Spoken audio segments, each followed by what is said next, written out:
O mercado voltou a aumentar as estimativas para a taxa básica de juros ao fim de 2025. Analistas esperam que o indicador termine em 14,75% ao ano. A projeção de uma semana antes era de 14%. Os números estão no Boletim Focus, divulgado toda semana pelo Banco Central com base nos cálculos de agentes financeiros. O mercado também voltou a piorar as projeções para o IPCA, o Índice Nacional de Preços ao Consumidor Amplo. Em 4 semanas, o cálculo para 2024 subiu de 4,63% para 4,91%. Os números esperados para a inflação em 2025 também não são otimistas. Os analistas esperam que o índice termine a 4,84% no próximo ano. E aí, meu querido Guilherme Mendes, já que você inaugurou também nesta mesa o assunto das projeções, das especulações, está aí o mercado com projeção para o final de 2025 de 14,75%. Deixa eu só dizer uma coisa, este mesmo boletim aí, no começo desse ano, mirava o fim de 2024 com uma expectativa muito menor do que a que estamos fechando. Ou seja, ele é mais otimista do que a realidade. Se ele errar na mesma proporção em 2025, significa que a gente pode passar dos 15% de taxa de juros no final do próximo ano, meu querido Guilherme Mendes. O que seria catastrófico, não é? Porque a cada ponto percentual significa bilhões de juros que o governo federal, ou seja, nós, temos que pagar àqueles detentores dos títulos da dívida pública. Sem dúvida que as projeções são negativas por todos esses elementos que a gente falou, a fuga, principalmente a questão da alta do dólar e a fuga de capitais. Mas também vamos lembrar aqui que o cenário econômico muda muito rápido. Como a gente colocou em algumas oportunidades, a mudança da presidência dos Estados Unidos e a promessa do presidente Donald Trump de acabar com as guerras, tanto em Israel quanto na Ucrânia e Rússia, pode, sem dúvida, impactar o cenário externo econômico. E o Brasil, como todo país que é uma potência global, pode ser impactado, e eu acho que aí positivamente, com esse fato, se é que ele viesse concretizar, na medida em que o presidente Trump também faz uma promessa que não depende só dele cumprir. A alta do dólar, e muito, se deve a esse cenário externo, tanto é que é um fenômeno mundial, sem dúvida que o Brasil foi onde mais subiu, mas no México subiu bastante, a desvalorização das moedas locais, iene, Turquia, o próprio euro, com mais de 5% em 2024.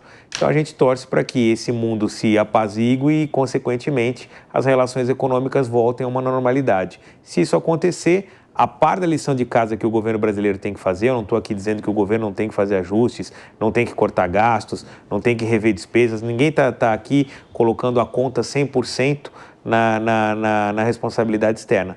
Mas a gente pode também ter uma perspectiva, e eu quero crer, otimista de que o eventual deslinde desses conflitos venha de alguma maneira a melhorar o cenário econômico global e, consequentemente, impactar o cenário econômico local.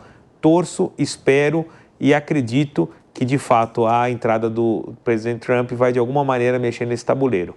E espero também, oxalá, que a reverberação seja positiva dentro do nosso território, não é?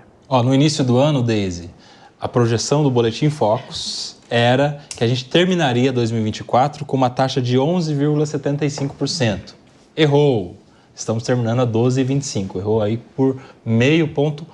Eles apostavam um meio ponto para baixo, a gente superou. Ou seja, se a gente tiver o mesmo meio ponto de margem de erro para cima no final de 2025, a gente passa dos 15,25% pode chegar.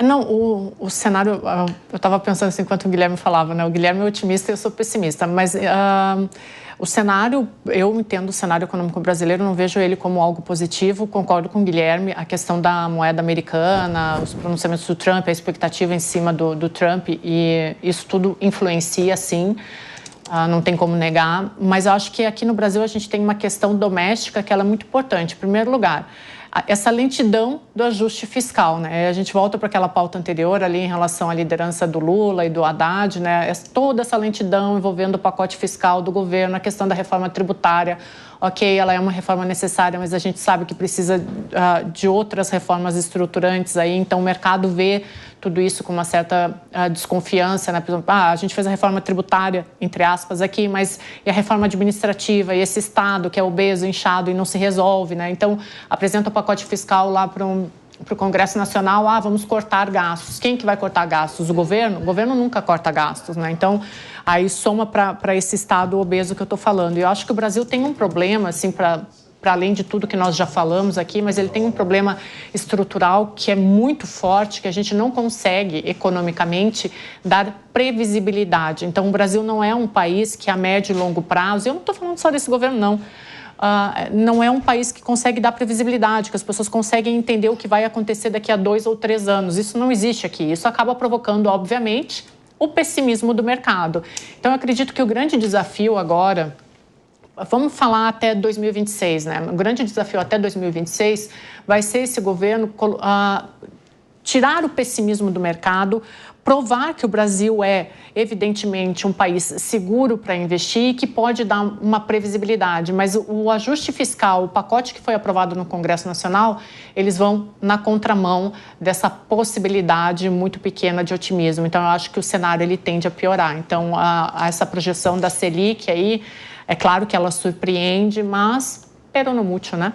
E aí, Cíntia, concorda com a Deise Cioccarii? Olha, concordo, até porque quem é a dona do conhecimento... Ai, que fofura, né, gente? Mas eu queria dizer esse programa tá uma fofura completa. Eu concordo, e eu queria dizer uma coisa. Não tem aquele meme da Jennifer do avião? Eu queria que em 2025 eu tivesse o mesmo otimismo do meu colega Guilherme Mendes. Então, o que eu espero para 2025, olhando a Selic, é que aconteça como o Guilherme está dizendo. Por quê? Porque tem uma coisa, por mais que eu não seja exatamente a pessoa mais, digamos assim, simpática a esse governo, eu sou brasileira, eu já falei isso várias vezes, eu torço para o país dar certo. Então, não me importa quem esteja capitaneando.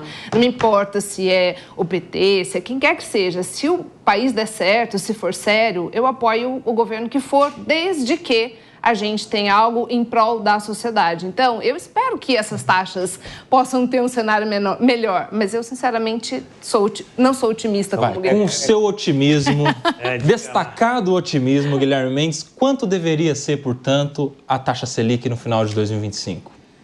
Se voltasse para algo em torno de 10%, 11%, eu acho que está razoável. Lembrando que cada ponto percentual equivale a 40 bilhões pagos em juros. Vocês imaginam que se você pegar todos os programas do governo aí de assistência social, eles chegam perto disso. Acho que o Bolsa Família dá 80, 78, um negócio assim.